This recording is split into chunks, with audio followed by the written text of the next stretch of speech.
Bismillahirrahmanirrahim. Assalamualaikum warahmatullahi wabarakatuh. Ya, perkenalkan saya Supriyana. Saya berasal dari kelas PAIS semester 2, kuliah di IAIN Syekh Nurjati Cirebon. Di sini saya akan mempresentasikan sebuah makalah yang telah saya teliti atau telah saya buat untuk memenuhi tugas UAS Lisan mata kuliah bimbingan karya tulis ilmiah. Karena sebelumnya saya telah mengirim makalah dan sekarang saya akan mempresentasikannya. Kali ini yang akan dibahas mencakup 3 hal. Yang pertama, masalah apa yang saya angkat dalam makalah tersebut. Yang kedua, latar belakang apa yang saya ambil di dalam makalah tersebut. Dan yang terakhir, yang ketiga, solusi untuk masalah yang disusun menjadi makalah saya gitu. Yang pertama, masalah apa yang diangkat menjadi makalah. Nah, saya mengangkat sebuah masalah dalam makalah tersebut yang berjudul atau bertema hukum pernikahan dini, ya sekitaran pernikahan dini. Lanjut, yang kedua, apa latar belakang saya mengambil makalah tersebut. Oke. Manusia dalam proses perkembangannya membutuhkan pasangan hidup agar tercapainya kehidupan yang sempurna. Nah, dalam agama Islam juga telah disepakati atau telah dijelaskan bahwa menikah adalah sebuah proses atau sebuah hal untuk terciptanya manusia yang sempurna, ya bisa dibilang seperti itu. Pernikahan sebagai jalan untuk bisa mewujudkan suatu keluarga atau rumah tangga bahagia dan kekal berdasarkan ketuhanan yang Maha Esa. Hal ini dimaksud bahwa pernikahan itu berlangsung seumur hidup dan tidak boleh berakhir begitu saja. Jadi pernikahan itu sebenarnya bukan asal melakukan sesuatu tersebut gitu. Jadi harus bertahan, ya kalau bisa sih tanpa ada perceraian atau tanpa ada pemutusan hubungan. Jadi pernikahan juga bisa dibilang adalah sesuatu yang sangat sakral. Pernikahan pada umumnya dilakukan oleh orang dewasa. Usia pernikahan yang terlalu muda justru akan banyak menimbulkan masalah. Bahkan, tidak sedikit kasus perceraian di Indonesia terjadi yang disebabkan karena kurang kesadaran untuk bertanggung jawab dalam berumah tangga. Nah, jadi rata-rata jika orang yang masih berusia di bawah umur dan mereka sudah menikah, kebanyakannya mereka itu terlalu kurang mengontrol emosinya gitu. Jadi kurang dewasa lah, bisa dibilang seperti itu. Walaupun di dalam undang-undang telah dijelaskan pada pasal 7 ayat 1 Undang-Undang Nomor 1 tahun 1974, di situ disebutkan bahwa pernikahan hanya diizinkan jika pihak pria sudah mencapai umur 19 tahun dan pihak wanita sudah mencapai umur 16 tahun. Namun pada kenyataannya masih banyak kita jumpai pernikahan usia muda atau masih di bawah umur.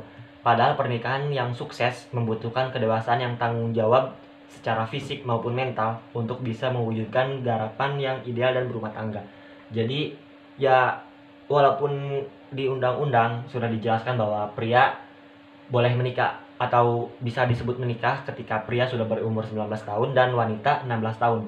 Tetapi untuk zaman sekarang ya, zaman milenial sekarang itu terlalu muda gitu, terlalu dini. Karena ya sekarang bahkan diwajibkan juga sekolah 19 tahun. Dan ya efeknya juga banyak sih kalau kita menikah dalam usia segitu. Jadi ya salah satunya mungkin akan sering terjadi KDRT atau masalah di dalam rumah tangga tersebut. Oke, selanjutnya pendidikan juga menjadi salah satu faktor lainnya yang mempengaruhi terjadinya pernikahan dini. Di antaranya yaitu tingkat pendidikan remaja serta pendidikan orang tua. Dalam kehidupan seseorang, menyikapi masalah dan membuat keputusan termasuk hal yang lebih kompleks serta menunjukkan kematangan psikososialnya. Jadi, pendidikan dalam hal pernikahan dini ini juga, pendidikan juga ada sangkut pautnya gitu. Jadi, orang atau ya katakanlah manusia, orang itu lebih cenderung melakukan pernikahan dini ketika pendidikannya belum cukup gitu, atau ya masih dibilang sekitar lulus SMP sudah nikah. Jadi kurangnya pendidikan, bisa dibilang seperti itu. bisa juga karena orang tuanya yang kurang pendidikan. Jadi ya orang tua berpikir bahwa ya udah, yang penting cewek udah lulus SMA atau SMP gitu langsung dinikahin saja. Jadi ya menurut saya pribadi itu kurang gimana ya, kurang pas lah.